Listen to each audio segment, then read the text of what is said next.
This class will be focused on the Illustrator pen tool. When you look at your file, at the very top you have a menu. You will see File, Edit, Object, Type, Select, Filter, Effect, View, Window, and Help. In the very beginning, we are going to set up what is called palettes. Palettes allow you to easily work all your tools. It's like working with a toolbox. We will go into the Window part of the menu. So you click on Window. You will click on Layers. Alright, drag your mouse down to where it says Layers. You'll notice to the right of where it says Layers there is a shortcut, F7. Going forward, you will want to use the shortcuts. So I will click on Layers. So what you see in front of you is a layer palette. Layers are like plates of glass. You will see the power of layers shortly. Then we go up to Window.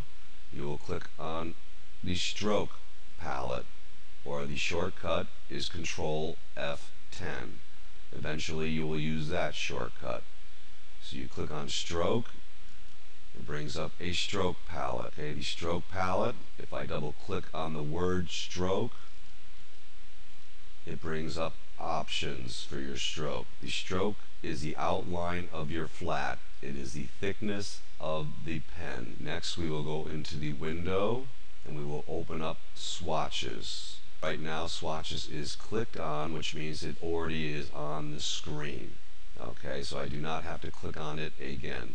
If you notice on the screen, there is a swatch folder. Okay, you click on the folder, you can drag it outside of the palette, okay, to create a new palette. I will do the same thing with Stroke. Click on the folder of Stroke, drag it outside of the palette, you create a new palette. I will now, on the palettes that I do not need, I will click on the X to the right upper part of the palette to close it out. So there's an X at the top part of the palette. You click on it, it closes out the palettes. I'm going to take the Layer palette, click on the folder of the Layer palette and drag that outside of the palette. Okay, so there's my Layers, my Swatches, and my Stroke palettes. These are the main palettes for the pen tool. I will now click on the remaining palette and close that out by clicking on the X. When you are working with a palette, on the very top of the palette there's a blue title bar. If you click on that and move it around, you can move the palette. Also on the palette, if you go into the lower corner of the palette, right, you can click and make palettes bigger and smaller by clicking and dragging. I'm going to take my palettes, clicking on the blue title bar, and move them to the right of the screen. So I have Layers, Swatches, and Stroke palettes up. I will now open up a new file. Okay, again at the top you have a menu across the top, and you will be going to where it says File. If you click on the File part of the menu, there is an area that says New at the very top, and that is how you create a new file. The shortcut for that, which you will be using later, is Control N. It is much faster to use shortcuts, so going forward that will be your goal. I will click on File New and create a new file. At the very top it says Name. You can type in a name. If you hit the Tab bar on your keyboard, you can scroll through the information on these palettes. You can also click inside the area where the typing is to change the information. So for example, where it said Name, I typed in Flat. Where it says Artboard Setup, I go to Size. If I click on the arrow to the right, you want it to say Letter Size. Below that it says Units. Click on the arrow to the right of that and make it inches. So drag down to make it inches. Your width right now is 8.5 inches. Your height is 11 inches. When it says orientation, right now it is at portrait size, but you'll see a little icon which is like a little picture. If I click to the right, it turns it into landscape size. Alright, I will switch it back into portrait size. Where it says color mode, CMYK color is for printing. We will switch it to RGB color because that is how your colors look at that's how your screen looks at color. So I'm just going to click OK to open up a new file. Okay, so before you see a new file.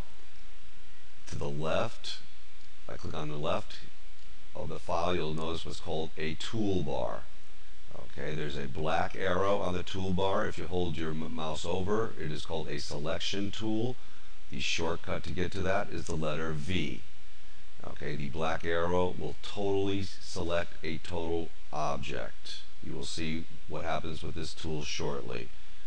The white arrow is an editing arrow called the direct selection tool. The shortcut is the letter A. Okay, this is how you edit a flat. Again, once you use these tools, you will understand what they do. One of the strongest things to do in the beginning of your setup is to do what is called tear-offs. Okay, so if you scroll down on the toolbar, third from the top, there is a tool called a pen tool. Okay, P is the shortcut for the pen tool, so if you hit the keyboard, letter P, you will get to the pen tool. If you click and hold on a tool, okay, you see that there will be tools behind tools. And if you drag slowly to the right, you will come to where it says tear off. There's a rectangular box with an arrow on it that says tear off. When you get to that point, you can release the mouse. And what this is doing is bringing out the tools from your toolbox.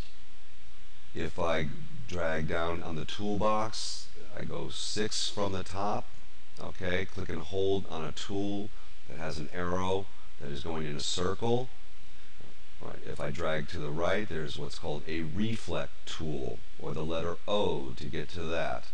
Okay, this tool is used because when we draw flats, we draw half of the flat and we reflect it and duplicate it to create the other half of the flat. If I slowly drag to where it says tear off, I release the mouse, and now I have these tools brought out of the toolbox. What this does is just makes your workflow faster. Okay. Now at this point, I have my layers, my swatches, and my stroke palettes up. I have found my pen tool. I either click the third tool from the top on the toolbar, or I hit P for pen. Now I am going to set up the file. This is a very important area because you must be able to know the size of your file. Plus there is a very strong technique that is used where you draw over a grid. So my first step is I'm going to open up what is called rulers so I can see the size of my file. Control R is the shortcut for rulers, but however, you can go to the top of the menu where it says View.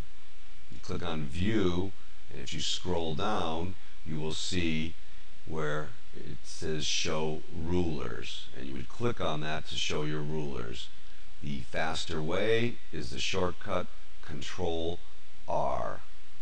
So I shall click on the rulers, and you'll notice at the top of your file you see rulers on the edge of your screen. My next very important step will be to open up my grid. Command apostrophes gets you to your grid, but however, you can go to the menu where it says View, scroll down where it says Show Grid. That is what you would click on to bring up a grid on your screen. The grid does not print out, it is only for your guidance. If you notice to the right, you see Control apostrophes. That is the shortcut. It puts the grid on and off. So I shall click on the grid. And this is the most important part because this grid will allow you to draw very precisely. Now I am going to prepare to draw a flat. When you draw a flat, you want to draw like a pattern maker. You draw every piece as an object. And it is very important to be able to draw, when you draw a flat, is to be able to find the center line of your flat. Okay, the line that goes right down the middle of the garment. In this area, that's where a thing called snap to grid becomes very important. So right now I will click P to get to my pen tool, or I will click on the third tool from the top on the toolbar to get to my pen tool. In setting up the colors of the pen tool, if I scroll down to the bottom of the toolbar, there is a fill box that is the color of the garment. That is the inside of the shirt. So right now this would be white, a white shirt. Behind it is what's called the stroke. That should be black. That is the outline of the garment. If I click on the stroke and bring it forward, I can change the color. I change the color by clicking on the stroke, bringing it forward, and clicking on a swatch, okay, which is on the swatch palette. Okay, I'm going to change it back to black. If I click on the fill, which is behind the stroke, if you click on that white box and bring it forward, you can change the color of the fill. I shall click on the swatch palette to change the color. However, now when initially drawing, you generally want a transparent fill. You just want to see a black line. In order to do that, on the toolbar, there is a icon with a red stripe on it, and you want to click on that with your fill in front, okay, to make it transparent. At this point, you are just drawing a black line because the stroke is black and the fill is transparent. Now here's the most important part. We are going to put on what's called snap to grid. You'll see shortly what happens with that, but it will snap to these gray lines on your screen. This is a very visual program, so as you start clicking, all of these techniques will make a lot of sense. So I hit P to get to the pen tool, or I click on the toolbar to get to my pen tool.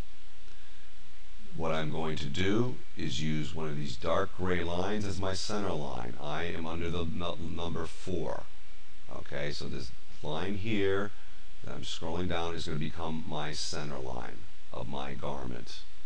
When you draw a flat, we are going to draw a basic bodice to a t-shirt. If you get these basic concepts down, you will be able to draw any flat. The first thing you want to do is to click on the gray center line under the number 4. I'm going to click on the gray center line. Let me make sure Snap to Grid is on, so I'm going to go to View. Okay, you go to View, Snap to Grid. Okay, you scroll all the way down to get to Snap to Grid, and this is what it's going to allow you to be able to draw very precisely.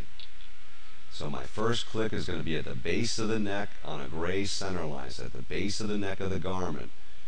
One of the most important things you do is when you click is to release the mouse. Don't click and drag, just click and you release your hands off the mouse. Then what you do is you take your pen tool, you click to the top of the neck, so you're going to click, right? You hold your finger down on the mouse. Do not release, and you drag upwards to create a line. The next step is to click on your previous anchor boxes. You click on your previous anchor box because that will now reset your line so your next click will start out straight. So if I click on the previous anchor box and you release the mouse, take your hand off the mouse, go to the top of the shoulder, and you click and you drag slightly to create a little curve. Okay, you release the mouse, click on your previous anchor box, that resets the curve, lift up on the mouse and move to under the armhole, click and drag, create a slight curve. Okay, you release the mouse, click on your previous anchor box, that is the blue box in the middle.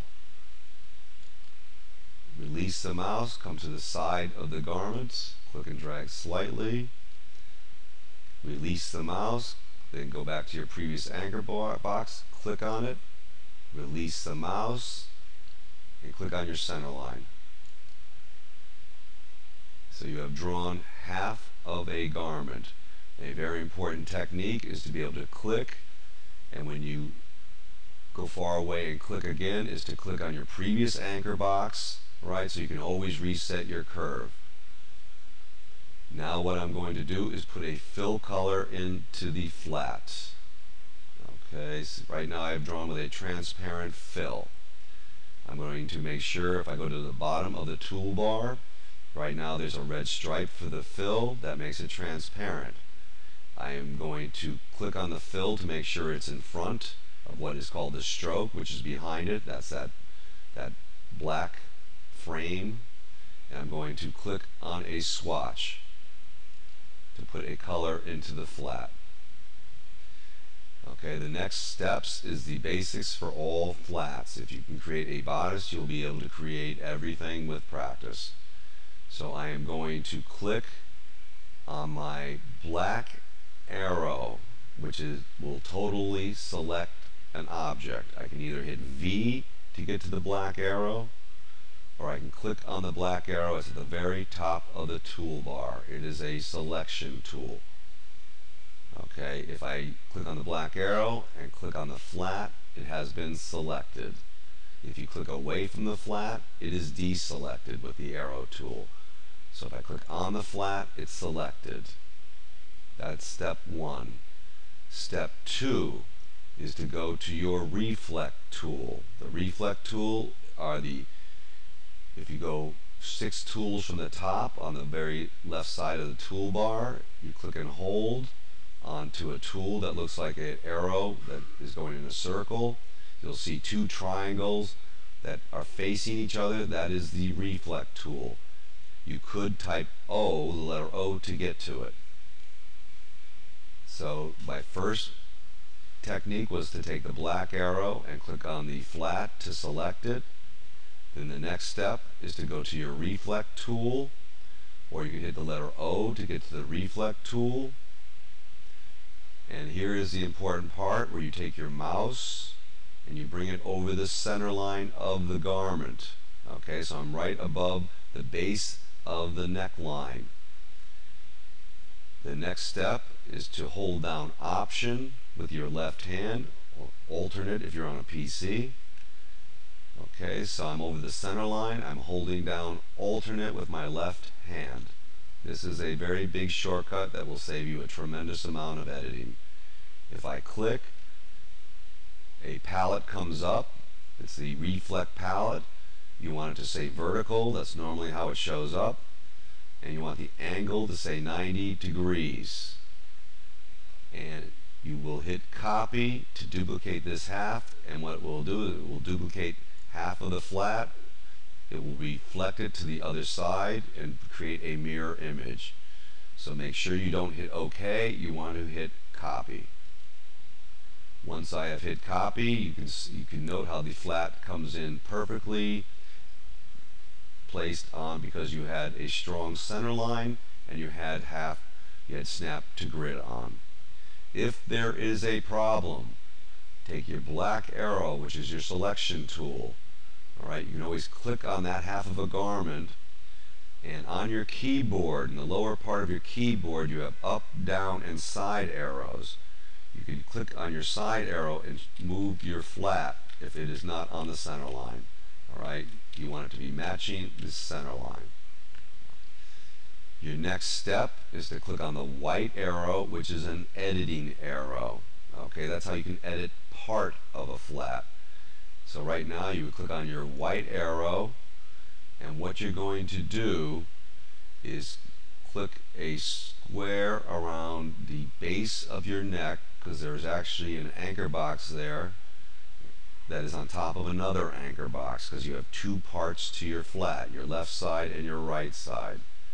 So I'm going to click a square around the anchor box around the base of the neck with the white arrow. Once I have done that, I'm going to hit Control J. That joins these 2 pieces together.